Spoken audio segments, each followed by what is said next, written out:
All right, today we're going to get into this incredible and, well, heartbreaking story of the very first living thing to orbit our planet. A true pioneer whose journey into the stars was never, ever meant to have a return trip. So think about this for a second. We all know the names of the famous astronauts, right? The human pioneers of space. But what if I told you that the very first being to actually circle our planet was actually a little stray dog? Yeah, just scooped right off the streets of Moscow. Her name was Laika, and her story, man, it's this just powerful mix of scientific breakthrough and, frankly, profound tragedy. Now, to really get Laika's story, we've got to rewind. We have to go back to the peak of the Cold War. This was a time when two global superpowers were just locked in this fierce, intense battle for, well, for everything. For technology, for ideology. And this is where it all kicks off, October 4th, 1957. Out of nowhere, this simple beep, beep, beep from a metal ball in space sends absolute shockwaves across the globe. This was Sputnik 1, and it created what we now call the Sputnik crisis in the West. See, that little beep wasn't just a sound, it was proof. Proof that the Soviets could reach space, and that was terrifying to the United States. Because if they could put a satellite up there, what was stopping them from putting a nuclear warhead anywhere on Earth? And just like that, the space race was on. I mean, officially on. And let's be clear, this wasn't just about exploring the cosmos for the good of humanity. Oh no, this was a high-stakes game for global dominance, fought with rockets and satellites instead of tanks and armies.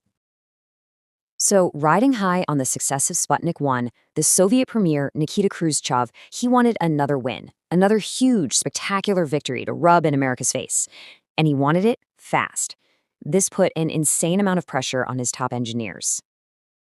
Okay, so look at this timeline. This is where things get really crazy. Khrushchev demands this new space spectacular, right? He wants it to be ready for the 40th anniversary of the Bolshevik Revolution on November 7th. You see the launch date for Sputnik 1? October 4th. That gave us engineers, get this, less than 1 month. 1 month to design and build a brand new spacecraft from scratch. I mean, that's just an impossible task. And this slide really shows you the scale of what they were up against. They weren't just launching another little beeping sphere. No way. Sputnik 2 was a real capsule. It was almost 10 times heavier and had to be kitted out with life support for a living passenger. It was a massive, monumental leap in technology. But there was one absolutely critical piece missing from the puzzle.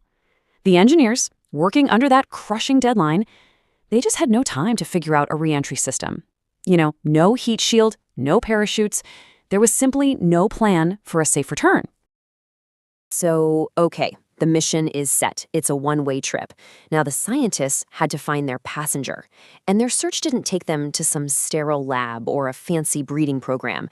Nope, it took them to the harsh, cold streets of Moscow. So you might be asking, why stray dogs? Well, the logic behind it was pretty pragmatic and, honestly, kind of grim. The scientists figured that strays were just tougher. They were already used to hunger and the freezing cold. They were also smart and could stay calm.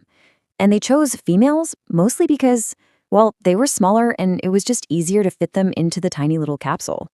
And one of these candidates was this friendly little mixed breed dog. Her original name was actually Kudryevka, which means little curly, but she was renamed Laika, which means barker, a name that pretty soon the entire world would know. Her training, wow, it was absolutely grueling. To get her used to the tiny capsule, she was kept in smaller and smaller cages, sometimes for weeks at a time. They spun her around in centrifuges to simulate the insane G-forces of a rocket launch, and they blasted her with loud noises and vibrations. Just imagine. And through all of this, the very scientists and engineers putting her through it, they grew really attached to her, which is just heartbreaking when you remember they all knew the terrible truth about her mission. And this is the thing you have to understand. Her fate was sealed before she ever left the ground. It was never a secret, not to the people planning the mission. Now, Soviet officials might have told the public a different story, but the engineers, they knew the tragic reality. The technology to bring her home just didn't exist. This next part, this detail always gets me. It really shows you the deep personal conflict the scientists were feeling. One of them, Dr. Vladimir Yazdovsky, he actually took Laika home with him the day before the launch. Why? He said he wanted to do something nice for her, just so she could have one last normal day playing with his kids. He knew she wasn't just some data point. She was a living being they had all grown to care about. All right, so now we come to the launch itself, the mission, the decades-long cover-up that followed, and the legacy she left behind. November 3rd, 1957. The rocket ignites. As it's just tearing through the atmosphere, sensors showed that Laika's little heart was racing. It had tripled its normal rate, and her breathing was super fast. I mean, she was terrified. But against all odds, she survived the launch. For the very first time in history, a living creature was orbiting the Earth. Now, the official story from the Soviet Union, it was a story of absolute triumph. They told the world that Laika was a hero, that she was calmly living up there in orbit for several days before being peacefully euthanized just as they'd planned right before her oxygen was set to run out. But that was a lie, a complete fabrication. The real truth, which didn't come out until 2002, was so much worse. A malfunction in the thermal control system meant the temperature inside the capsule just skyrocketed. So instead of living for days, she died from overheating and sheer panic. Yeah, she only survived for about 5 to 7 hours. That's it. Just a few orbits around the planet. Alone in a hot metal can, humanity's first orbital explorer died. And this is powerful. Decades later, one of the lead scientists on the project, Oleg Gazenko, he expressed this profound regret, and his words are just haunting. He admitted, "We did not learn enough from the mission to justify the death of the dog." What a confession. It just highlights this immense ethical weight they all carried for the rest of their lives. So that brings us to her legacy, which is really twofold. On the one hand, scientifically, Laika's mission was absolutely crucial. It proved that a living being could survive the launch and the weightlessness of space. That paved the way for human spaceflight for Yuri Gagarin just a few years later. But on the other hand, ethically, her story sparked this huge global outcry. It really started the first major conversations about animal welfare in scientific research. You know, in the end, Laika's story forces us all to ask a really difficult question, one that's still so relevant today.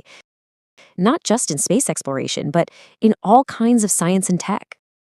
In our constant, relentless push for progress, what sacrifices are we actually willing to make? And maybe more importantly, who gets to decide?